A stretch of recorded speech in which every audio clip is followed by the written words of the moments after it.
ഒരു നാടാകെ കാത്തിരുന്ന കല്യാണം. വരൻ സൂര്യ, വധു മിത്ര. എന്നാൽ ഈ കതിർമണ്ഡപത്തിന് മറ്റു ചില ലക്ഷ്യങ്ങളുണ്ട്. ആരും മറക്കില്ല ഈ കല്യാണ ദിവസം. കാണാൻ കാത്തിരിക്കുക. സ്വയംവര പന്തൽ എല്ലാ ദിവസവും രാത്രി 8 മണിക്ക്. അരവിന്ദാക്ഷ, ഞാൻ എന്റെ മോനെ കൊണ്ടുപോകാൻ വന്നതാ. ഞങ്ങൾ ഇവനെ എന്തായാലും കൊണ്ടുപോകും. അത് തല്ല് കൊണ്ടിട്ട് വേണോ വേണ്ടയോ എന്ന് നിങ്ങൾക്ക് തീരുമാനിക്കാം. അതെ, ഇവര് പ്രായപൂർത്തിയായവരാ.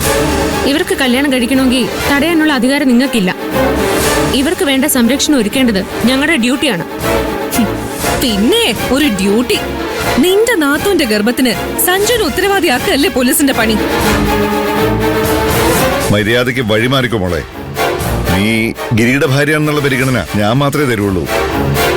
പക്ഷേ എന്റെ പിള്ളേരങ്ങനെയല്ല. ഗർഭിണിയാണെന്ന് പോലും നോക്കൂല. ഞാൻ മാറാൻ പോകുന്നില്ല. തന്നെ കൊണ്ട് ചെയ്യാൻ പറ്റുന്നത് താൻ ചെയ്യും. എടാ ജോർജേ,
നിർത്താൻ. ഗിരി,